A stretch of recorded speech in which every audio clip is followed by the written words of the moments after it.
Hey, it's Jess. And Mel. And welcome to the most belated episode of Mel Reads the Cursed Child ever. Yeah. To be fair, we've been plagued. We've been working. We've probably died and we just don't know it. Oh, I'm going insane. I have stories to tell. I believe.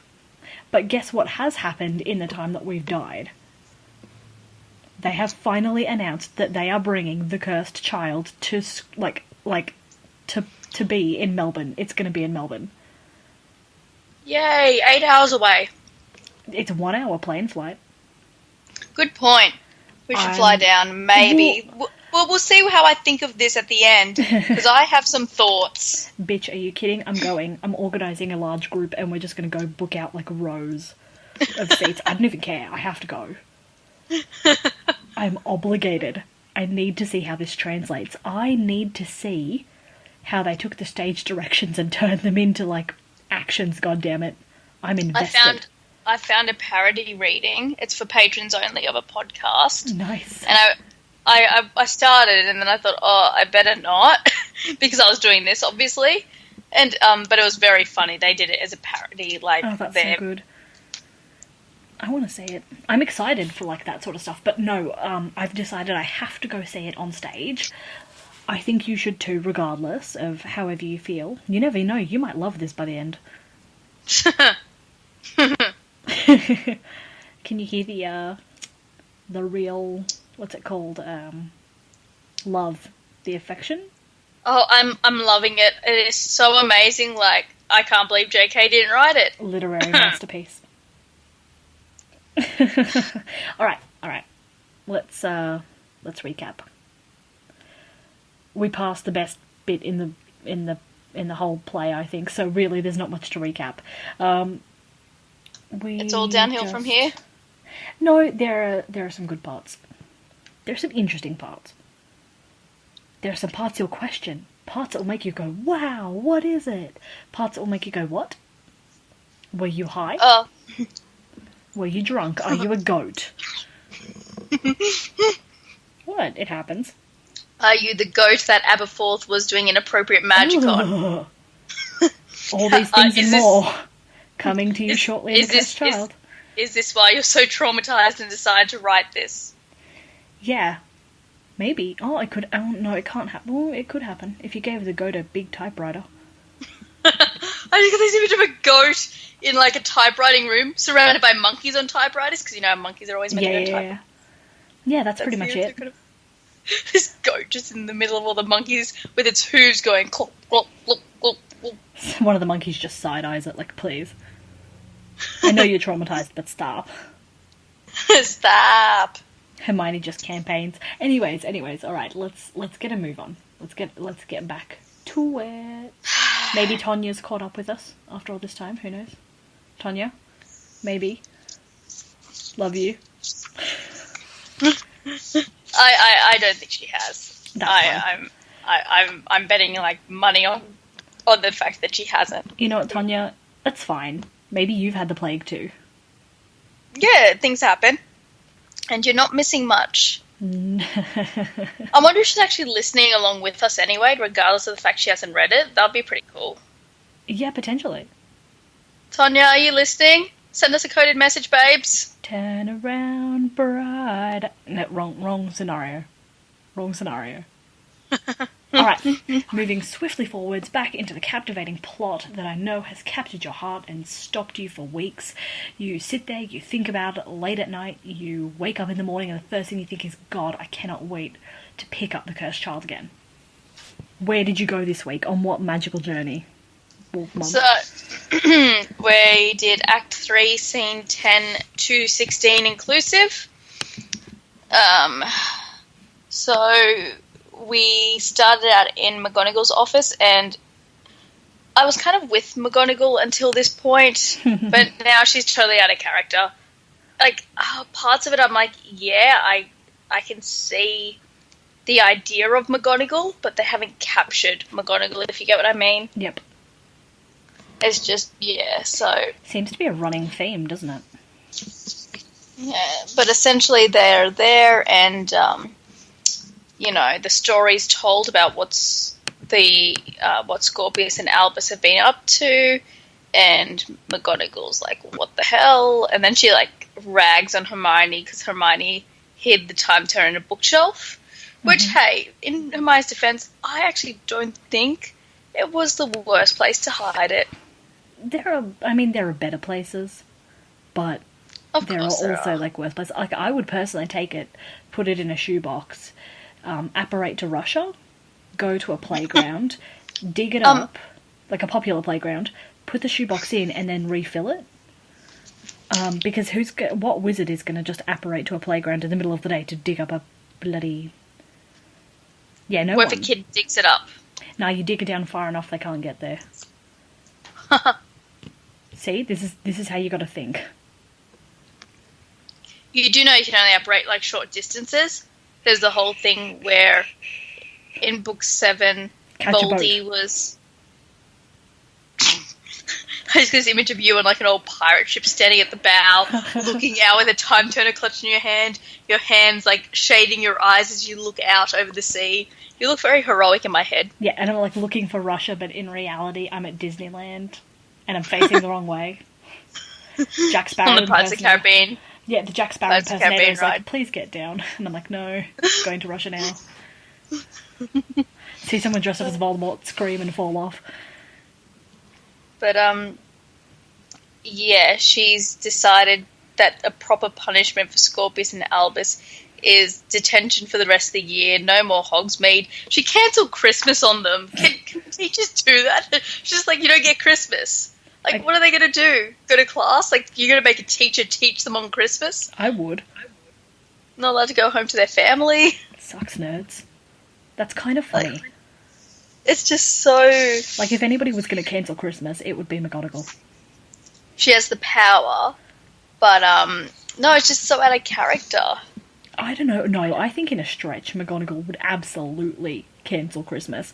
I think if it came down to it and she had to make a point, she would turn around and be like, right, that's it, you little fucks. No Christmas this year, because you're all being a load of douchebags. I should who's gonna expel argue with you. her? I should expel you, but, with a look at Harry, all things considered, I think it might be safer for you to remain in my care. Should I just totally diss their parents? That's fantastic. You're in detention for, well, you can consider yourself in detention for the rest of the year, Christmas is cancelled for you, and you can forget visiting Hogsmeade ever again. And that's just the start. I kind of love it. Savage. Hmm. She brings it. It just doesn't... Teaching goals. It's like they know McGonagall's meant to be savage, but they've... Oh, sorry, I hit the mic. They've totally missed the mark with how she would actually be. To be fair, look at what they've done. Like, let's be real. People have been unborn because of time travel. Like, previously. We know that. Yeah, but I feel like she would be more savage and better about it than going, I'm cancelling Christmas. That's, like, so petty almost. It's not petty. It's like, maybe it's a little petty. But, like, it's kind of... I get it. No, I kind of get it. I would also cancel Christmas for something quite bad, but, you know... You would never cancel Christmas. I absolutely would. Oh, you love Christmas. You were already, like, talking about your tree. Yeah, I put it up today. The other one's been up for a week, but, you know, I put up my one today. So for the reference date, it's the 8th of November. Yeah. We are more than... Like, we are nearly 2 months out. 'Tis the season, not 'tis the month, 'tis the season. Give you the season. I can't stand it. I love I it. actually don't like I don't like Christmas. I love Christmas. I want to marry Christmas. I know you do. They put up at the local shopping centre I here. know. It was like the very start of October. I walk in to go do my shopping and there's a freaking Christmas tree and I'm like, what the hell? We haven't even had Halloween. Like, I pirouetted and arabesque my way through to work every day under the twinkle of Christmas decorations. But that's not the point. The point is, boo, Christmas is cancelled for them. I didn't say shit about cancelling Christmas for me. So let's be real, and I'm more than happy I to just had this deprive others image. of happiness. I just had this image of like what I see Scorpius and Albus looking like, sitting in your lounge room with like bars where the door is, and you're having Christmas dinner in your dining room, and they're just sitting there looking like really sad behind bars, like in your lounge room. Not allowed to touch the Christmas tree and shit. There's no Christmas tree in the lounge room. All the Christmas stuff's in your kitchen. I've just in moved your dining room. I've just moved. Yeah, you just moved it all. They're just like locked in the lounge room. They would be so sad. It's evil. But no, but like think about it as well. So the crimes that they're basically crimes. The stuff that they've done. They should be expelled. Yeah, but I get no, but cancels. I see what Minerva's doing, because she clearly doesn't trust their parents. And let's be fair, who would ever assume that Harry would be a great, supervising? He's just not. So I get it. She's like, I'm just going to keep you here and put you in prison here, because I can't trust you out there meddling in a time where Voldemort was, in power, fucking up shit for everyone. So I get it, and I would cancel Christmas. Fuck yeah, Teddy Bear. It's better than sending them to Azkaban or leaving them with their parents. See, I think this is just teen angst out of control. I don't actually think Harry's a bad parent. He's a little bit shit. He's not the best. He's a little bit shit. No parent's the best. Except for, maybe Molly Weasley. Yeah, I was going to say the Weasley. No, see, she was always on Fred and George. She didn't think, they were ambitious enough. She wanted them to work for the Ministry instead of messing around. And they'd be, really successful business owners. Yeah. Also, just so you know, my dog just, meowed in his sleep, and it really startled me, so I had to take off my headphones. He's okay, though, so we're going to resume. Yes, you're right. She was a bit harsh on them. So really, let's all strive to be like Arthur Weasley. What would Arthur do? Let's get that printed on bracelets and shirts. Oh my god, yes, what would Arthur do? Ask about batteries. Ask about toasters.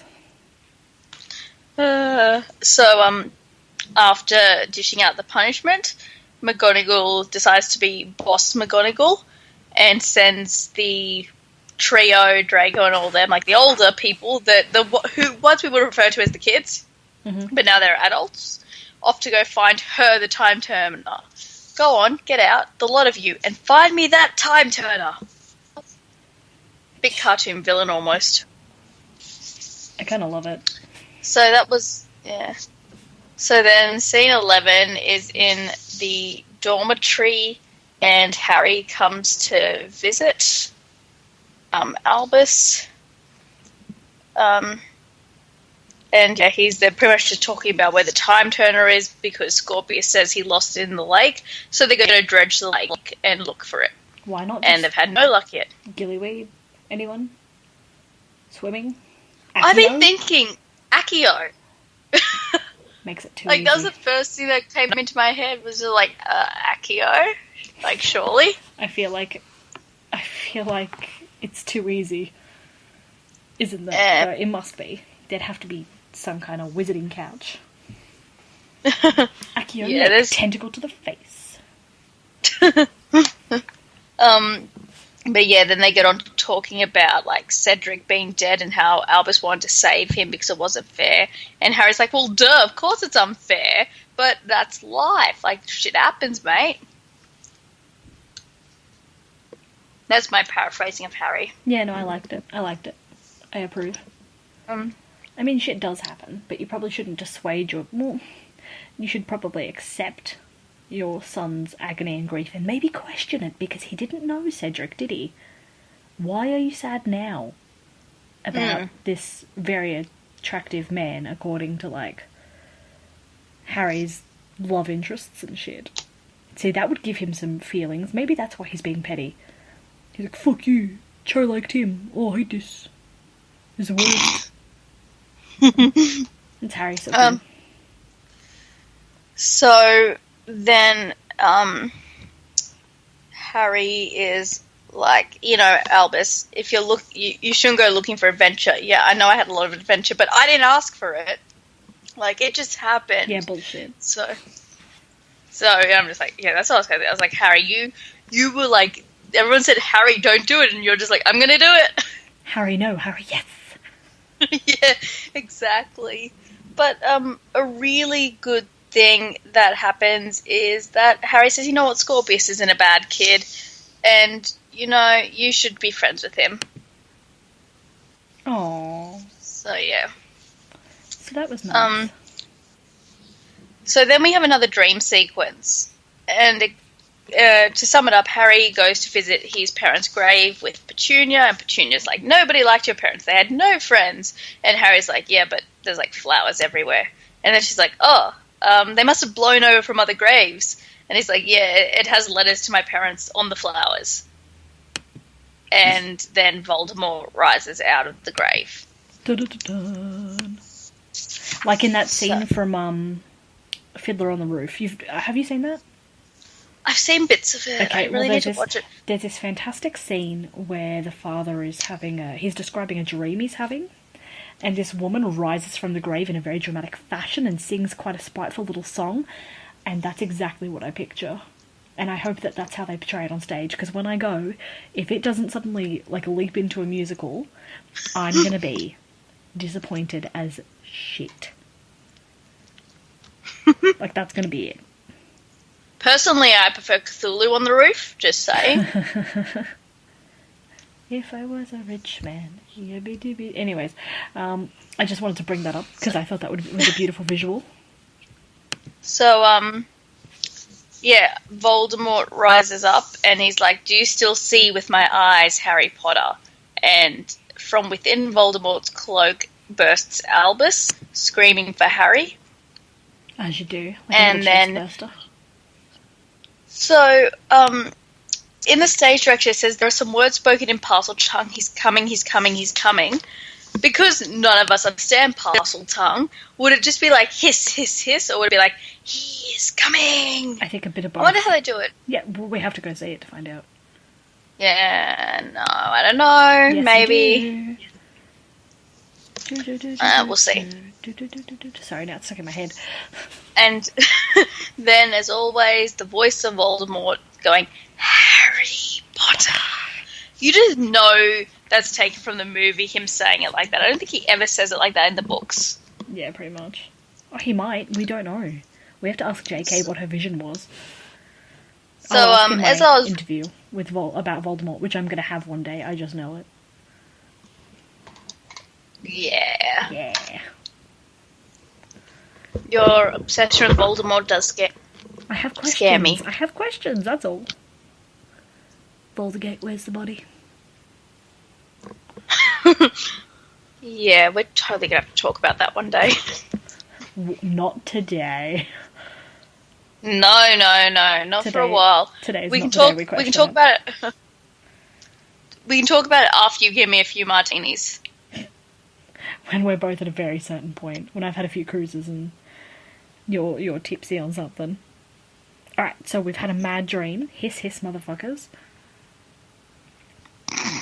So, after I read this scene, I got thinking, I'm like, you know, I don't think they're going to bring Voldemort back to life, but something's going on. It's something to do with him, and I was trying to work it out, but before I worked it out, I kept reading. And I'll talk more when we get to the end of the reading. Alrighty. So, scene 13 is the follow-up, as always, between him and Ginny. And, essentially, Harry scares the crap out of her and then is like, you know, I think we're all in danger. Yay. And, yeah, that's about it. Sweet. So, scene 14, Albus and Scorpius just have a bit of a chatty chat, and then Scorpius goes, talks about what it was like to be in the other world, and how bad it was, and brings up Severus Snape, who I didn't like that. I think I said it when we read it. I didn't like Snape in that. Like, I liked bits of it, but, like, his whole... Hold on, you've cut out. Sorry, we seem to have cut out there, but as I was saying... Goblins ate our internet. Yeah, bloody goblins. Rude. We can't say that now. Hermione's Minister for Magic, and she'll probably have us thrown into Azkaban for hate speech, so... It's not hate speech. Like, the goblins are so greedy, they just, like, cut off our internet. Bro, isn't that a stereotype? Oh, no. I could talk about the political thing about goblins being representative of Jews, but we're not going to get into that. Oh my god. Alright, let's go forth with your thoughts on Severus Snape. Yeah, I don't see any universe where Snape would have been happy that Harry friggin' Potter named one of his kids after him. I feel like he'd be Like- slightly weirded out. Yeah, I think he'll just be like, really? Okay. It'll be like that really awkward thing where somebody tells you something that they think is going to make you really happy, Yeah. but it's just friggin' awkward and you don't know how exactly to react. Yep. This happens It's to me just- all the time. And it's kind of like, I know you were trying to do something nice, but no. It's like when people tag me in things and they're like, oh, look, you're gonna love this. I know you'll love this. And I'm like, bruh. First off, I don't. Second, it's photoshopped. Third, just no, please. I can't even be grateful about this tag. Yeah, just stop. Yeah, yeah. So, So that happened. yeah. And Scorpius ends up talking Albus around that they shouldn't have gone back in time. It was a bad plan. And as soon as Albus agrees, Scorpius is like, oh, good, so you should then help me destroy this. And ta-da, there's a time turner. Da-da-da-da-da. So,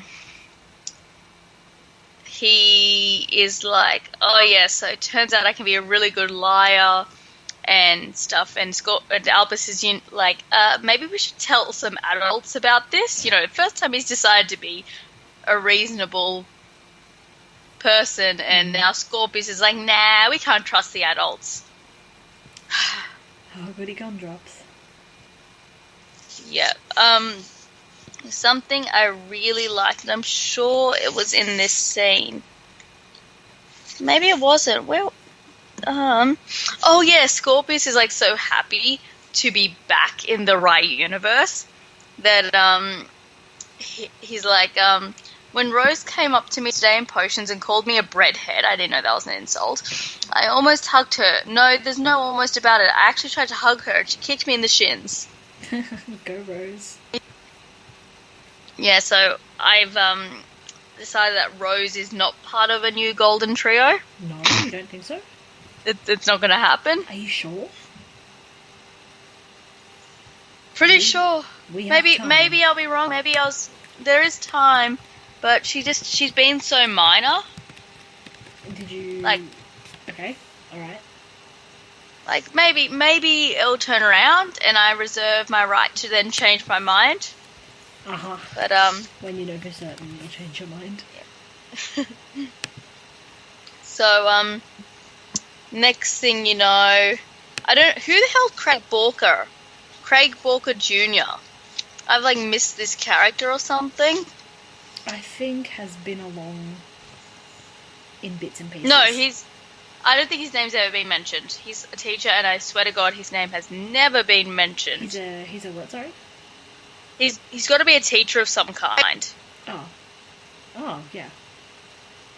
Like, I'm sure, like, because,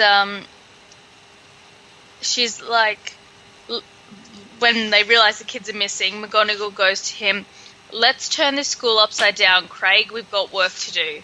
So it makes him sound like he must be a teacher or some member of faculty. But I've never heard of him. Maybe he's the head of Slytherin now? And they just neglected to mention him because, you know, Slughorn would be really old by this point, like really old. Super duper old. So yeah.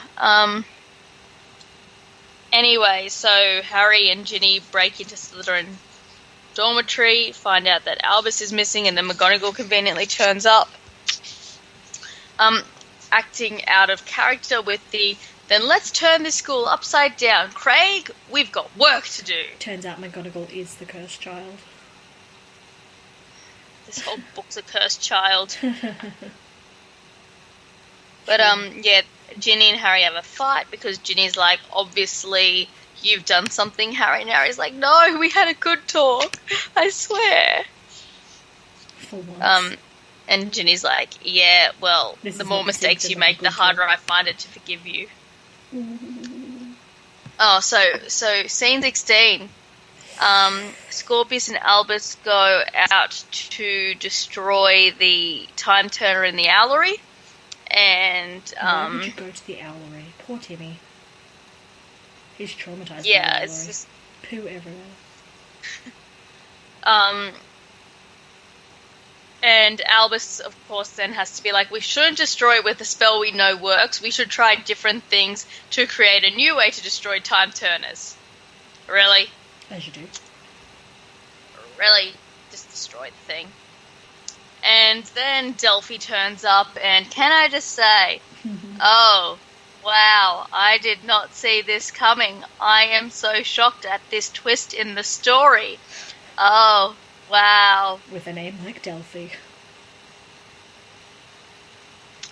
All I could think is dolphin. Don't you? That should have been your first signal. No, I think of the Greek city. No, I think of dolphins. Then again, I've visited Delphi the city, so... I'm aware of Delphi the city, and it crossed my mind, but I think dolphin. Because dolphins are also evil. But yeah, so Delphi turns up because Albus told her that they were going to destroy the Time Turner, and apparently this involves her too. Mm-hmm. And after talking her around a bit, she's like, you know what? You're right. We need to destroy it. I'll say Cedric would have understood. We'll destroy it together, then we'll go to my uncle and explain the situation. And they give her the Time Turner to destroy because this is going to go so well.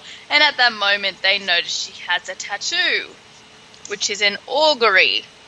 And I actually was going to Google augury and I didn't, but I figured it is a sinister blackbird, as they describe, that cries when rain is coming and is meant to foretell death. And, you know, she's just got that tattooed on her. Just as you do. And, yeah, and she talks about how her guardian had one when she was a kid. And her guardians were the Rowls, who turned out to be pretty extreme Death Eaters. Mm-hmm. And now Delphi won't give them the Time Turner back. She's like, I'm trying to bring my cousin back. And no, I figured her out. She's trying to bring Voldemort back, isn't she? She doesn't say it. No, I think she's trying to keep up the Cedric act. So is she a cousin of Voldemort? Oh, No. I'm trying to bring back my cousin, Cedric. In context, she's talking about Cedric. You know, you've never considered the possible benefits of Cedric being brought back, have you? No, he died. Shit happens. Yeah, but, like, okay, there are benefits. Because when you said that, I was like, wait, are you calling Voldemort her cousin? Maybe he is. Oh, shit. Ooh. That would explain how weird she is. Look at the gaunts. But, Scorpius now puts some things together, and he's like, they called you the augury. In the other world, they called you the augury. And, yeah, so it turns out she's evil. I did not see this coming. I am so shocked. Evil is a strong word. Maybe she's misunderstood.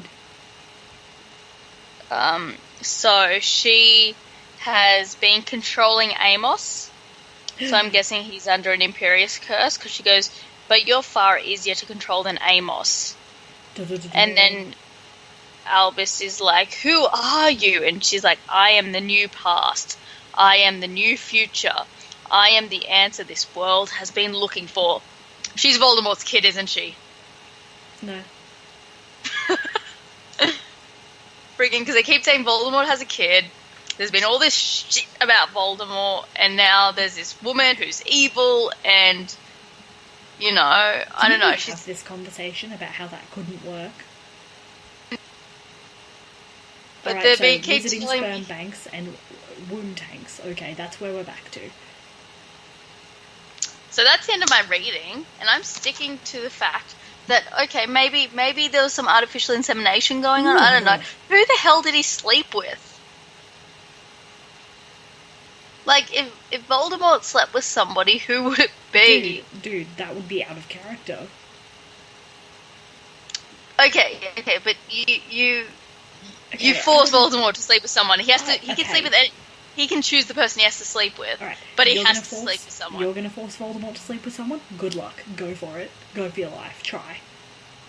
Who would you okay, if you're setting Voldemort up to sleep with someone, are you intending for him to have a baby? Is that what you're intending? Is that what the question you're asking? In this context, sure. Okay. Let's say I want Voldemort to have a Who baby. would you pick to be his vessel? See, I think Narcissa would be the best choice, You like think Narcissa motherhood-wise, would be but I the know it's best? not her. Oh, And God. she would, like, totally kill herself first. Dude, you never know. So then I go, well, who else is female that I know of in Voldemort's circle? And I'm like, the Caro chick or Bellatrix? Ew, to both of them. I don't think either of them would have been a safe option to have a baby, though. Well, Who Bellatrix else- was married, but then who again, I don't think else she really could loved it her be? husband. Hermione. He raped Hermione. There's some fan fiction for you. Oh, there is fan fiction about it, and I don't want to think about it, dude. Ooh. I'm worried that you. Okay, once you say there's fan fiction about it, I immediately believe you and go, of course there is. But the fact that you Dude. knew. Dude, have you never read, like, those top 10 lists of the most fucked up fan fictions?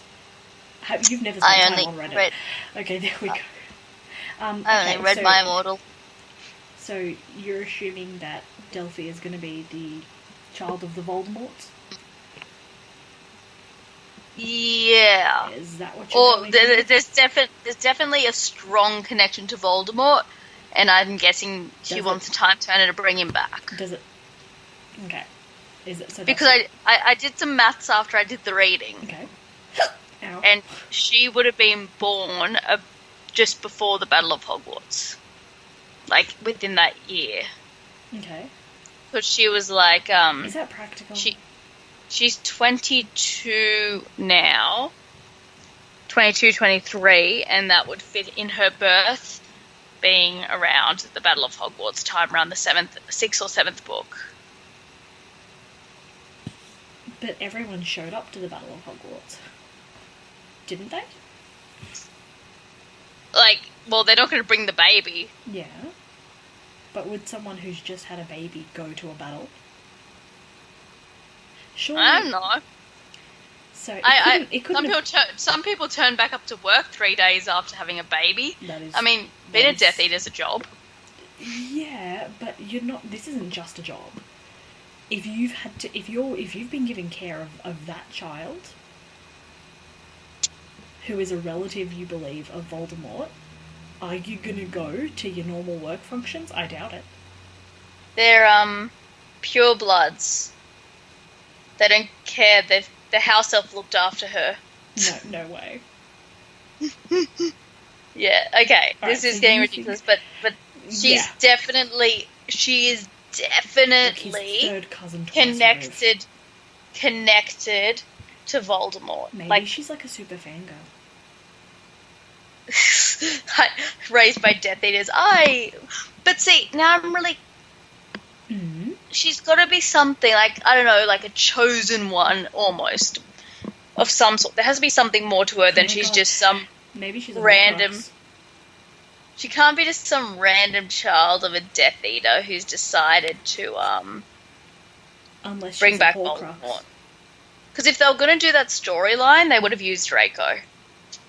Me? Oh no, not necessarily. You'd totally use Draco No way. if you're going to do something like that. No way. I would use Draco. No, Draco would be too obvious. That's the beauty of it. But wait, what if she's a Horcrux? Nah. It would We- explain the continued presence of Voldemort, wouldn't it? Nah. See, I think Harry's having premonitions. premonitions. That sounds dumb. Like, not literal premonitions, like Voldemort's not going to rise out of a grave. Not out of Harry's parents' grave at the very least. But he's, like, having a kind of premonition where he can sense Voldemort is about and coming. Dude, Voltagate. Maybe we'll get to see where his grave is. Awesome! I would have burnt his body. Just saying. I want to know where it is. Burnt.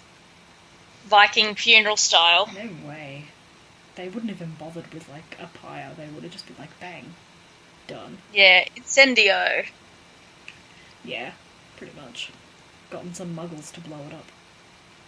Okay. So, good news, I'm guessing I'm about to reach the end of Act 3, which will dive into Act 4 and wrap this crap up. I was going to say, let's make it real quick and painless for you. You're going to read 17 to 21, inclusive of 21? Scene 21? Mm-hmm. And then is that the end of... the scene 3? Act 3, yes. And yeah. then, after Act 3, I'm going to split Act 4 up into 2 parts. So that you're taking more in, and it will all kind of meld together a little bit quickly for you. But for now, just concentrate on getting through 17 to 21. Okay, I can do that. I think. Yeah, you can do it, I believe. We're close now. I honestly, during our unscheduled break, I didn't miss Cursed Child. I was like, oh, I wonder what happens next. I was kind of like, I should finish that. So yeah, it's not winning me over. There are gonna be some Having said that, there are going to be some fun surprises coming up for you. Having said that, I will come along to Melbourne to see the Cursed Child. Of course I will. Yeah. Like, and if J.K. Rowling's there, we have to ambush her and be like, why? Why would J.K. Rowling be in Melbourne for Cursed Child? Because she's J.K. Rowling, and I can hope. You can dream. I can. Anyways, I think that wraps us up for this week. It does. The social medias can be found in the links in our episode description, because I'm getting too lazy to read them all out. Yes. So find the link you want. And our email, witchweeklypodcast@gmail.com, is also down there, and you can write us a lovely email and tell me exactly how much you hate the Cursed Child. Or how much you love it. I will accept emails about loving it, but you will be judged. And you will need to explain yourself. Damn. But yes, I think that brings us... We can move on with our lives. We can debate it. Go back to loving Harry Potter in peace. I can let you know about more of my biases. Now, actually, I've got a quick question. I heard something about, after Hogwarts, this happened, that happened. Apparently, they said Hermione did something. I can't remember what it was, but it wasn't Minister for Magic. Now I'm, really confused what's canon and what's not, and what's Cursed Child and what... Do you know if Hermione actually became... I'm trying to Google it, but my computer, as you know, has been a bit bad. What's your question again? What are you asking? According to J.K. Rowling, what did Hermione go on to do after Hogwarts? Hold on, I'll Google that, because I feel like I can remember it, but not.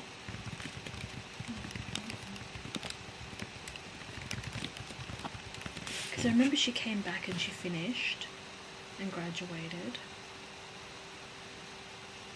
And I think originally she was promoted to the head of the Department of Magical Law Enforcement. Apparently. Okay, so it doesn't actually say anything about her becoming Minister for Magic. Not in canon, not on Pottermore or anywhere. No, I don't think anything's on Pottermore. Okay, so it is a Cursed Child thing. It could be, or it could be not. Hold on. I'm just trying to... Yeah, I think the canon is that she definitely was in the Department of Magical Law Enforcement. I'm pretty sure that's what J.K. Rowling said. So it's not actually a stretch that she would go on to potentially become the Minister of Magic, but I can't see her having the interest or the drive to do it. She seems like the kind of person who would focus on one area. Yeah, one area as opposed to going over all the areas. Yeah. Anyways, that was just my quick question. We're wrapping up. Yes! So we are going to blast through this in the next couple of weeks. Yep. Next few weeks. So hang with us, guys. We're getting there. Isn't the cursed child the best? And Who is the cursed child? Du-du-du-du. Delphi. I've Is told it you, her? she's Voldemort's daughter. Yes, it's Hugo. Ugh. No, Hugo was like wiped from existence for a while there. Yeah, say it cursed. But anyways, we will talk to you lovely, lovely people with the next lot of scenes next week. Bye. Bye now.